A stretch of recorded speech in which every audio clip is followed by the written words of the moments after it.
Hello, in this video, we're going to be looking at the second part of lesson 6.6, which covers properties of trapezoids. In the first video, we talked about properties of kites. Day 2 is all about properties of trapezoids. The essential question that we'll continue to answer is, what are the key properties of kites and trapezoids? Before we get to the key properties, let's start by defining a trapezoid and the key parts related to trapezoids. First, a trapezoid is a quadrilateral with exactly one pair of parallel sides. The bases are the two parallel sides. So notice in this picture, there is a base here and a base there, and they're marked parallel with those little triangle symbols. The legs are the non-parallel sides.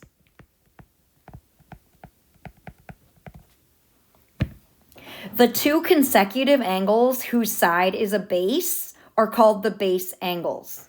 So in our picture here, we have two pairs of base angles.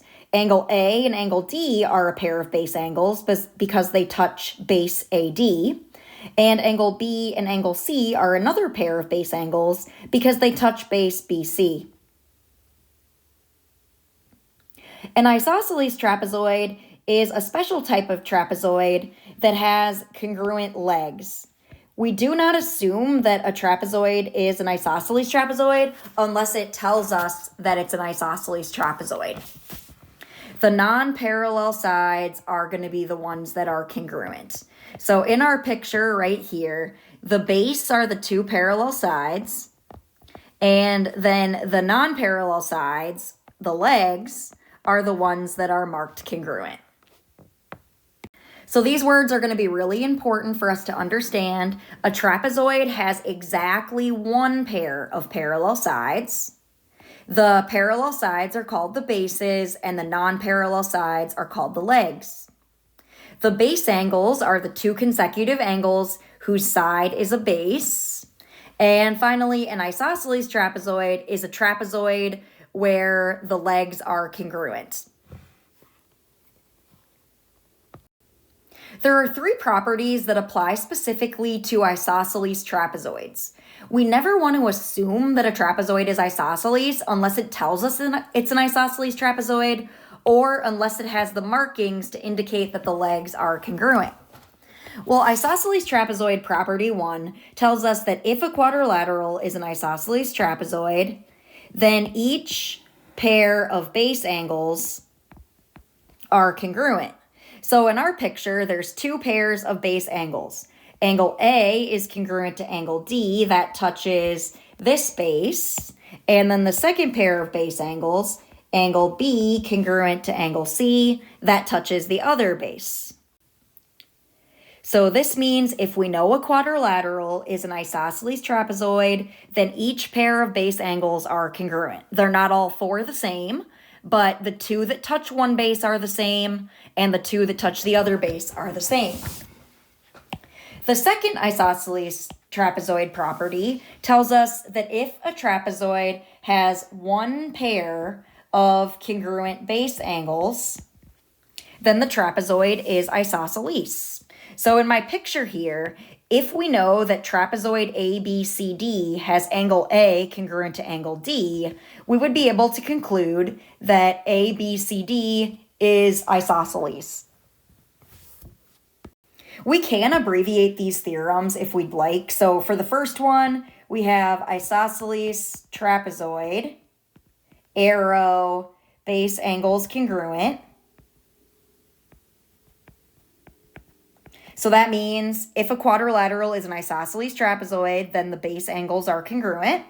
We can abbreviate the second property as trapezoid with pair of base angles congruent implies isosceles trapezoid. These abbreviations are rather long, so you might be better off to just naming it by the theorem name. So this first one, theorem 6-6-3, and the second one here, theorem 6-6-4. Now there's one last property of an isosceles trapezoid, and that is a trapezoid is isosceles if and only if its diagonals are congruent. Remember that an if and only if has to work both ways, meaning if then and its reverse. So we would say something like isosceles trapezoid, if and only if, so double arrow, diagonals congruent.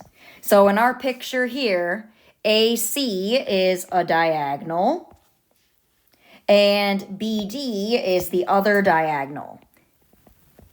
If AC is congruent to DB, we can conclude that ABCD is isosceles. Or we can go in the other direction, and if we know that ABCD is an isosceles trapezoid, we can conclude that its diagonals are congruent. So now that we have these properties written down, let's go ahead and practice applying them in the next example.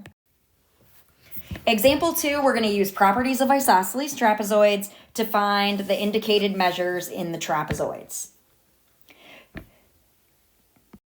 Since this is an isosceles trapezoid, we know that the base angles are congruent. So here the bases are going to be the two parallel sides, and also the bases are not going to be congruent. The legs are the congruent sides. So this is the leg and the leg. The other two are the bases.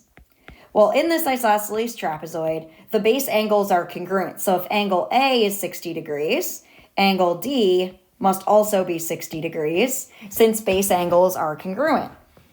To figure out the other two angles, you can use the fact that in parallel lines, same side interior angles are supplementary. So if I look at angle C right here and angle D right there, those have to add to 180.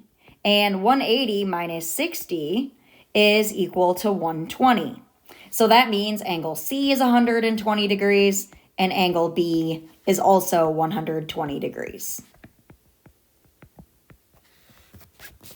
In problem B, we have a similar trapezoid, but notice carefully here that this time it's turned a little differently, and this is my two bases right there that I just marked and the legs. Now we know that the base angles are congruent, so if this angle here is 118, we know angle J is also 118 degrees. To get the measure of angle L and angle M, we need to use the same side interior angles. So angle L is just going to be 180 minus 118, which is 62 degrees. And then angle M will also be 62 degrees.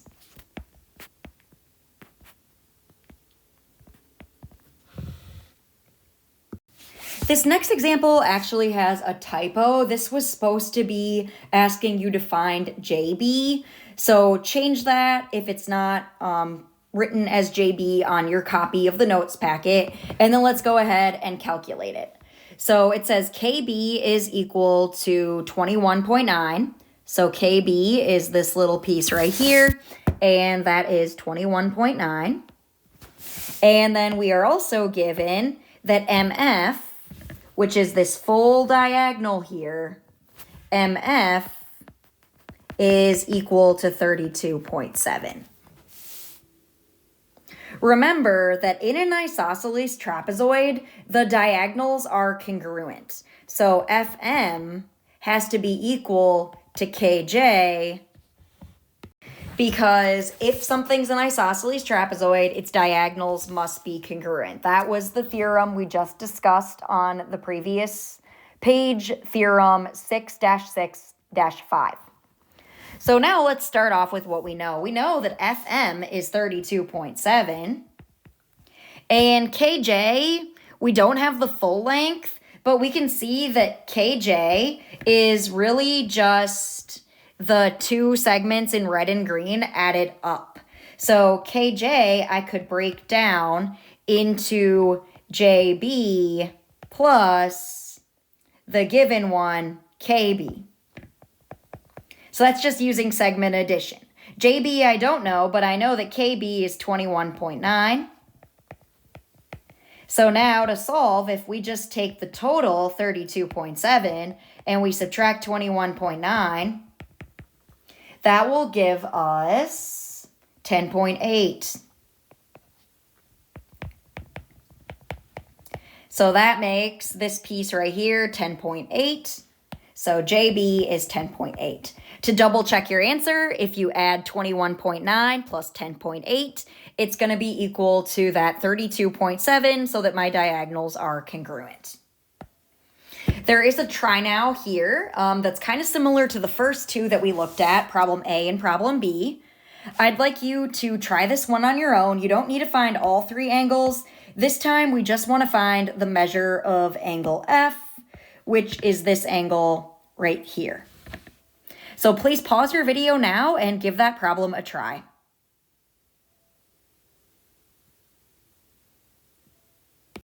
All right, here is your solution. The measure of angle F is going to be equal to 180 minus 49, and that is 131.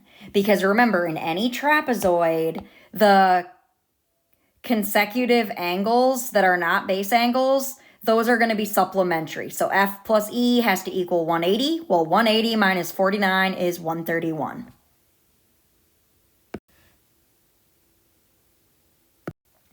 The last concept that we're going to talk about in this lesson is the mid-segment of a trapezoid.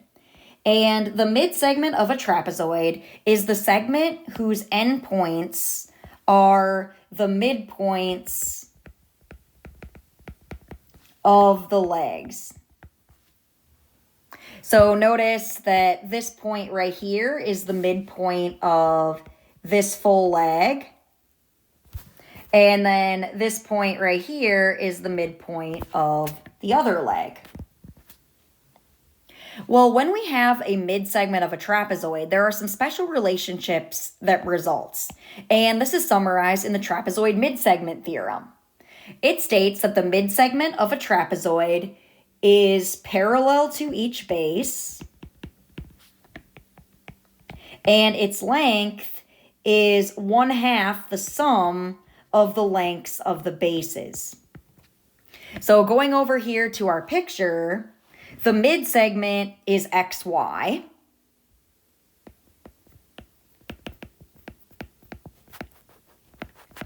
And notice that that mid-segment XY is parallel to the bases, so it's parallel to BC, and it's also parallel to AD. And its length is 1/2 the sum of the lengths of the bases. So here the bases are BC and AD, so my mid-segment XY is just 1/2 of BC plus AD. So please make sure that you have that theorem written down. The trapezoid mid-segment theorem is going to be really, really important for us.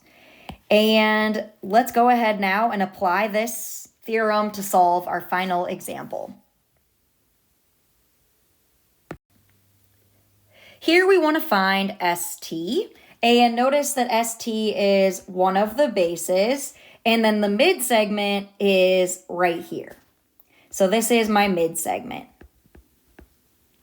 Well, using the mid-segment theorem, the trapezoid mid-segment theorem, we know that the mid-segment MN is equal to 1/2 the sum of the bases. And the bases are ST plus RU. So now let's fill in what we know. We know the length of MN is 31.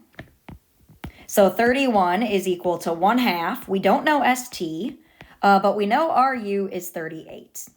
Now, there's a lot of different ways we could solve it from here, but it's definitely going to be easiest if we start by clearing the fraction. So what I'm going to do is multiply each side by 2, because when we multiply 1/2 by 2, it cancels out and just makes a 1.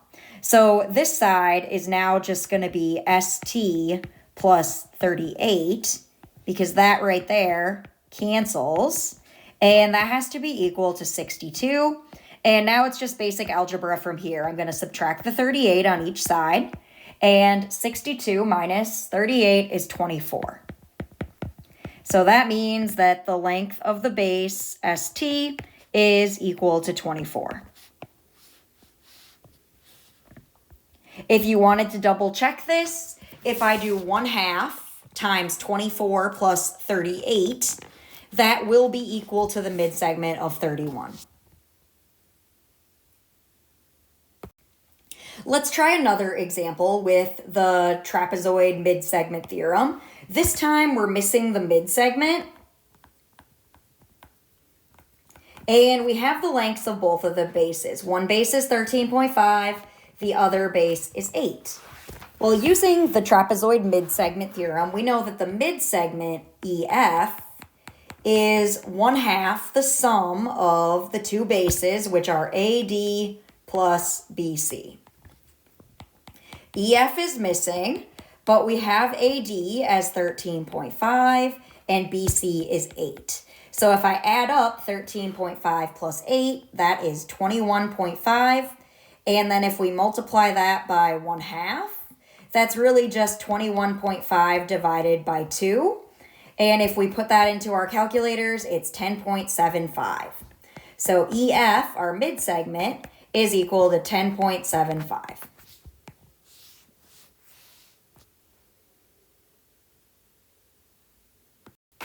Here's a try now for you to try on your own. This time we want to find EH. Go ahead and pause your video now, and then when you hit play again, I will have the solution posted. Please pause your video.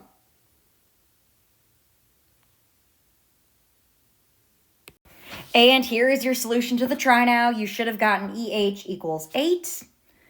The midsegment XY 16.5 is going to be 1/2 of FG plus EH. I doubled each side to clear the 1/2. So double the XY, 2 times XY is going to be equal to FG plus EH. And then it's just basic algebra from there. 2 times 16.5 is 33. And the 1/2 times 2 just cancels each other out. So subtracting 25 from 33 is where I got the 8. This is our final example in lesson 6.6. We talked about properties of isosceles trapezoids as well as the trapezoid midsegment theorem. You're now ready to complete your 6.6 CYU. Thanks for watching and good luck as you practice some problems on your own. Bye.